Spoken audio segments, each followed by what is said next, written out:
there were some politicians that wrote a letter to the EPA, and the letter was kind of ridiculous, it seemed like. Just give us a summary of like what was this letter to the EPA and what is the significance of them actually writing it? Yeah, so Representative Huffman was the primary author of the letter. And then there were, I believe, 22 other signatories, all in the House, I think. And the letter was short. It was 2 pages. I think it came out on Earth Day, so I think that was strategic. But basically, it was a letter to the EPA accusing Bitcoin miners of basically creating all kinds of different pollution. So implying the miners themselves were polluting. And talking about noise pollution, talking about toxic e-waste, you know, as if Bitcoin mining facilities are just generating tons and tons of, you know, e-sludge, you know? It's like, are they serious when they write this stuff? Like, do they really think that they're creating noise pollution? Well, honestly, I think Bitcoin mining facilities, that's probably the one valid critique you could have, which is they're noisy. Okay. And so as a Bitcoin miner, you probably shouldn't put a mining facility in a residential area. But does anybody do that? Like, I don't think I know of a single large scale facility that's in a residential area or where anybody living their normal life would hear the miners. Are you aware of any?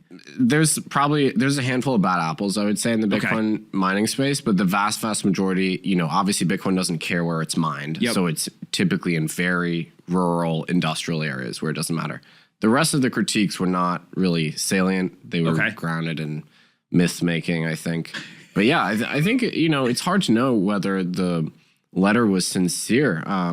It certainly wasn't very well researched.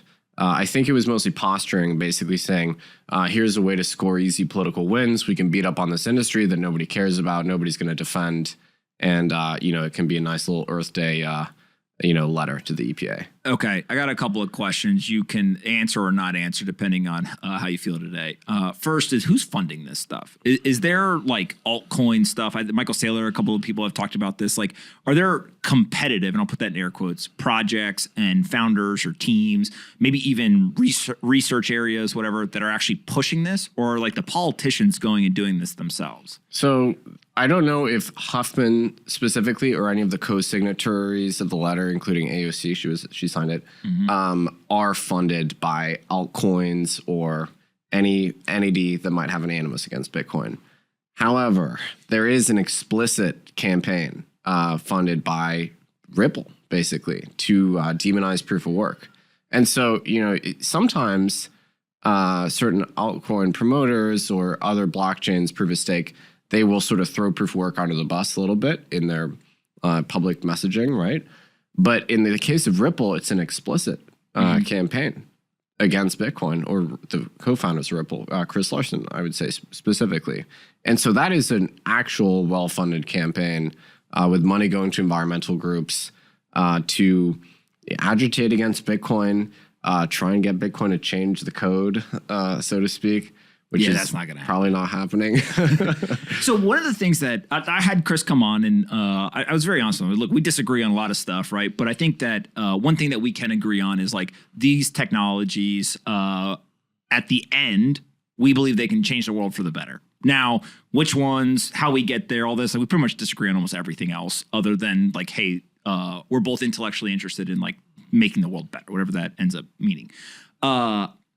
When I talked to him, my read was like, he definitely understands how Bitcoin works. Yeah. Like I think in the Change the Code campaign, they were talking about like, there's like 10 people or something. I forget what number they used, that like, if you go to these 10 people, you can basically change the code. And so like, I asked him, I was like, well, who are the 10 people? Right. And he was like, well, it's not exactly that way and all this stuff. And so like, some of it feels like if you just say things to the folks who may not be as up to speed or educated, they just parrot the same talking points. And so like you score points with the uninformed by simply saying things. They read the headline and like, that's it. But also there's this like fallback, and every Bitcoin critic that is intelligent ends up doing the same thing. Oh, I own some Bitcoin. Like, this is like the classic fallback, right? There's people who are venture capitalists who will just rail on Bitcoin and like, oh, but I own some, right? Chris, same thing, like railing on it, but I own some. At what point is there like a threshold? Like, do you have to have a certain percentage of your portfolio? Or like, how do you think about this? They clearly don't. If you own enough. $5, like you own some Bitcoin, like does that give you the right to then attack Bitcoin, but then fall back and hide behind like I own some Bitcoin? Well, you should be critical of anything in your portfolio, right? You should take a skeptical eye to your assets, whether that's Bitcoin or Apple. But the question is whether the critiques are warranted or not.